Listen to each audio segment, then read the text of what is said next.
എല്ലാവർക്കും ദീപാവലി ആശംസകൾ.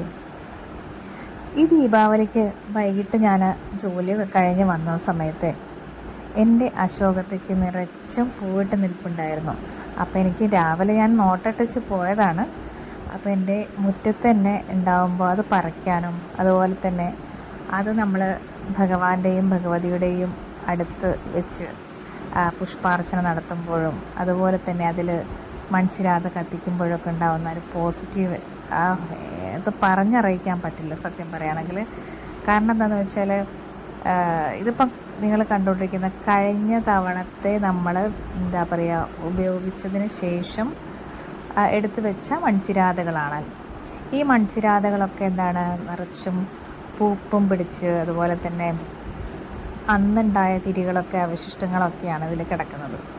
അപ്പോൾ ഇതൊക്കെ ഞാൻ ഒക്കെ എടുത്ത് മാറ്റിയിട്ട് ഈ കരിയും അതുപോലെ തന്നെ പൂപ്പുകളൊക്കെ നന്നായിട്ടൊന്ന് വാഷ് ചെയ്തിട്ട് അതിൽ വെള്ളം പോക്കാൻ വേണ്ടിയിട്ട് അതൊന്ന് കമഴ്ത്തി വെച്ചു.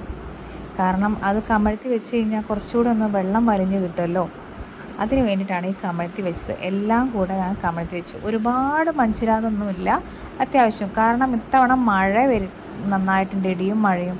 അപ്പോൾ അതുകൊണ്ട് എനിക്ക് വലിയ വിശ്വാസമില്ല, കുറച്ചും കൂടെ കഴിഞ്ഞാൽ ചിലപ്പം മഴ പെയ്യാൻ സാധ്യതയുണ്ട്. അപ്പോൾ അതുകൊണ്ട് കുറച്ച് മൺചിരാത ഒക്കെ എടുത്തിട്ടു വെച്ചിട്ടതാണ്. അതിന് അതിൽ നമ്മൾ എന്താണ് തുടച്ച് വൃത്തിയാക്കി അതിൽ എണ്ണ ഒഴിച്ചു.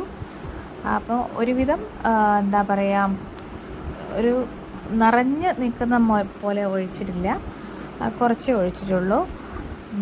പിന്നെ അതുകൂടാതെ ചിലതിലൊന്നും നമ്മൾ എത്ര കഴുകിയാലും അതിൻ്റെ ആ ഒരു ഇതൊന്നും പോകുന്നില്ല, ബ്ലാക്ക് കളർ വൈറ്റ് കളറൊന്നും പോകുന്നില്ല, ചിലതൊക്കെ പോയി.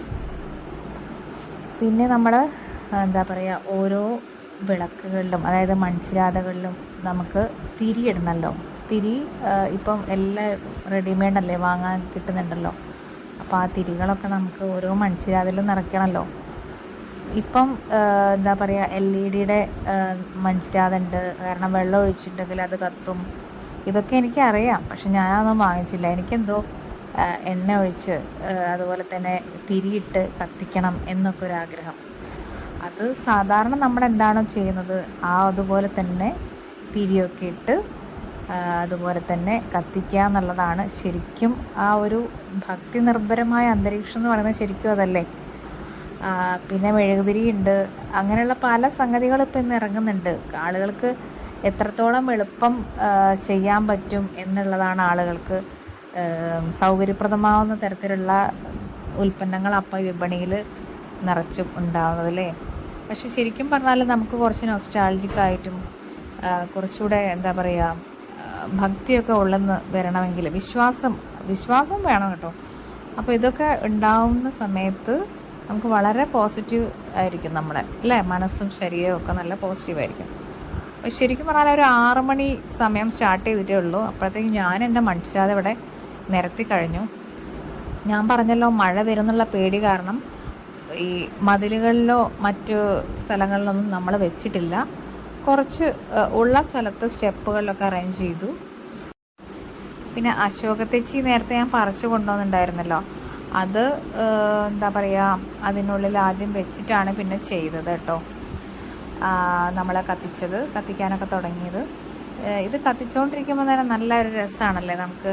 പ്രത്യേകിച്ചും പുറത്ത് ഒരു പാട്ടും കൂടെ വെക്കുകയാണ്, നമ്മളൊരു ഭക്തിപരമായിട്ടുള്ള പാട്ട് നമ്മൾ വെക്കുകയാണെങ്കിൽ ഒന്നുകൂടെ ഭംഗിയായിരിക്കും അല്ലേ നമുക്ക്.